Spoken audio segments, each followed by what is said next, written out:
A few weeks ago, I had just finished my duties for the evening when I heard a strange noise.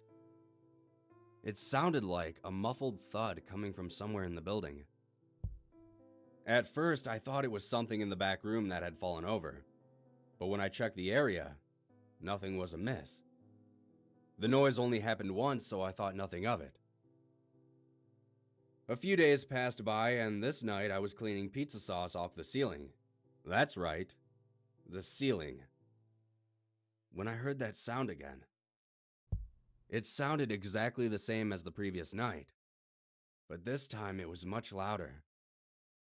I searched all over the darkened building, checked the arcade games, the stage, the dining area, but I couldn't find anything. I was starting to grow concerned about the noise, because if something did fall or break and I didn't take care of it, my boss would be pissed. Still coming up empty-handed, I finished my shift and went home. The following night, I didn't do any of my tasks at first. I simply set up a chair in the dining area and waited.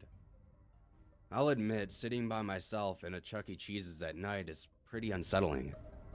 Now, I'm not sitting in the pitch blackness, mind you, that would just be silly. Depending on the area I'm cleaning, I set the lights to dim, then turn them off when I'm finished. I would love to keep the lights on all night, but I did that once and got yelled at for it. The boss said something about electricity cost, which seemed odd to me, but I didn't question any further.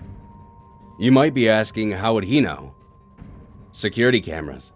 And since they are dated and since I'm not very good at editing security footage, I just dealt with it. Anyways, I'm sitting in the dining area, and after about an hour of hearing nothing, I decided it was time to actually start working. Walking to the utility closet is when I heard the sound. This time it rooted me in mid-step. I knew exactly where it was coming from. The noise sounded from below my feet. This was strange because I never knew this building had a basement. My curiosity was piqued at that point, so I spent the remainder of the night looking for the entrance to the basement. After looking through all the doors, I began to think that the building might just have a simple crawl space and some critter had gotten stuck under there. Just as that thought crossed my mind, I passed by the skee ball and coin pusher game. In between the two games, I saw it. A slight discoloration of the carpet. A faint square outline in one of the floor panels. I was actually shocked that in all my time working there, I never once noticed it. I had vacuumed that area multiple times. As I made my way over to it, I once again thought about the fact that my boss never mentioned it to me. Me, the janitor, someone who should know the area so I can clean it. Upon reaching the outline in the carpet, I retrieved my trusty pocket knife and gently lifted the hatch in the floor. When the hatch opened, I was immediately hit with a wave of stale air. Have you ever walked into a building that had very poor ventilation? Or like an attic? It was like that. It wasn't necessarily a bad smell, but enough to warrant a moment of acclamation. Inside the hatch was a small wooden ladder that descended into the darkness. I pulled out my small LED flashlight I keep on my keychain and looked inside. The ladder went down for a few feet, and the walls were made of coarse concrete. I was beginning to feel uneasy as I looked aimlessly into the dark of the hatch. Then I heard it once more. A soft thud, but this time it echoed off the concrete walls. I was positive at that point that I had located the source of the noise. I climbed down the rickety wooden ladder, and the farther down I got, the more the odor of the room began to change. The staleness of the air started to take on a more metallic characteristic. Upon reaching the bottom, I found myself in a narrow corridor that went on for only a few feet. Making my way towards the end of the hall, I saw that it opened into a large square room. Upon stepping into the room, the scent once again changed and started to take on a foul, sour odor. What I saw in the room gave me chills. The walls had various symbols painted on them in a deep crimson. In the middle of the floor, there was what seemed to be a ritualistic circle of some sort, painted on the floor. Just then, movement caught my eye. I shined my flashlight towards the back corner of the room. And that's when I saw it. Eyes glinting in the darkness from my flashlight. But these eyes weren't alive. They were glossy and vacant. They resided in the skull of a young boy whose body was completely eviscerated.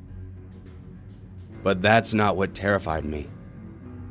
It was the creature feasting on his legs that caused my body to seize.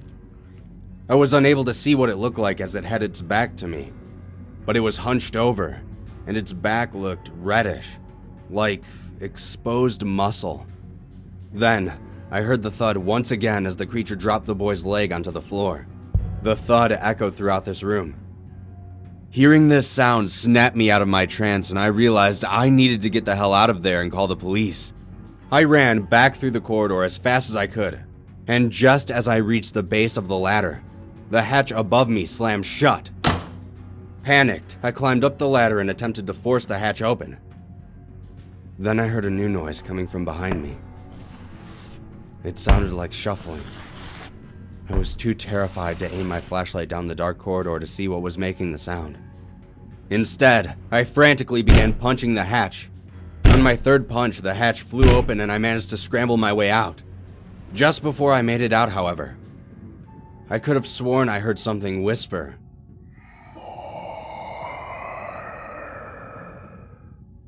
Immediately, I kicked the hatch shut, ran outside, and called the police. About a half an hour later, they showed up along with my manager, and I explained the whole ordeal to them. They were, of course, completely skeptical of everything I told them. I took them inside and showed them the hatch. But when the police investigated it, all they found was a small storage room with miscellaneous boxes and items strewn about it. The police told me I should get some more sleep before coming into work. My manager scolded me after the police left and even threatened me with a drug test. I started to actually believe my mind fabricated the whole event. Until yesterday, when I was browsing the internet and came across a news article. It was about a boy who had gone missing about a few weeks ago, the day after his 10th birthday. As I stared at the photo in the article, I felt my throat tighten.